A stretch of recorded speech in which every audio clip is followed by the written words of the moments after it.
మధ్యప్రాచ్యంలో రేగుతున్న చిచ్చు ఇప్పుడు ప్రపంచ దేశాల కంటి మీద కొనుకు లేకుండా చేస్తుంది.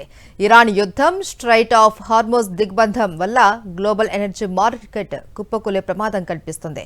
ముడి చమురు ధరలు ఒక్క నెలలోనే 50% పెరిగి రికార్డు సృష్టించాయి. దీనివల్ల నిత్యావసరాల ధరలు పెరిగి సామాన్యుడిపై ద్రవ్యోల్బణ భారం పడుతుంది. న్యూయార్క్ టైమ్స్ తాజా నివేదిక ప్రకారం ఈ సంక్షోభం గ్లోబల్ ఎకానమీని ఎలా అతలాకుతలం చేస్తుందో ఇప్పుడు చూద్దాం. మధ్యప్రాచ్యం మరోసారి మండుతోంది.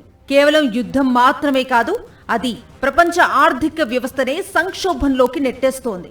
ప్రపంచ చమురు సరఫరాలో దాదాపు 20% వాటా కలిగిన స్ట్రైట్ ఆఫ్ హార్మూజ్ జలసంధి ఇరాన్ చేతుల్లో చిక్కుకోవడంతో సరఫరా గొలుసు పూర్తిగా తెగిపోయింది.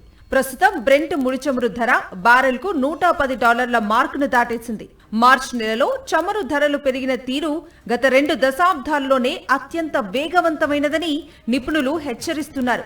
దుబాయ్ తీరంలో ట్యాంకర్లపై జరుగుతున్న దాడులు భీతిని కలిగిస్తుండటంతో షిప్పింగ్ ఛార్జీలు, ఇన్సూరెన్స్ ప్రీమియంలు ఆకాశాన్ని తాకుతున్నాయి. దీని ప్రభావం కేవలం పెట్రోల్, డీజిల్ ధరలకే పరిమితం కావటం లేదు. యూరోప్ దేశాల్లో గ్యాస్ కొరత మొదలైంది. గతేడాది చలికాలం నుంచి కోలుకోకముందే ఈ ఇంధన షాక్ తగలటంతో అక్కడి పరిశ్రమలు మూతపడే స్థితికి చేరుకున్నాయి. భారత్ వంటి దిగుమతులపై ఆధారపడే దేశాల్లో ద్రవ్యోల్బణం పెరిగి రూపాయి విలువ మరింత పడిపోయే ప్రమాదం పొంచి ఉంది. అమెరికా, దాని మిత్ర దేశాలు పరిస్థితిని చక్కదిద్దేందుకు ప్రయత్నిస్తున్నప్పటికీ ఇరాన్ తన పంతం వీడటం లేదు. ఒకవేళ ఈ దిగ్బంధం మరికొన్ని రోజులు కొనసాగితే గ్లోబల్ జీడీపీ గణనీయంగా పడిపోవచ్చని ఆర్థికవేత్తలు అంచనా వేస్తున్నారు. కేవలం ఇంధనం మాత్రమే కాదు, ఆహార భద్రత కూడా ఇప్పుడు ప్రశ్నార్థకంగా మారింది.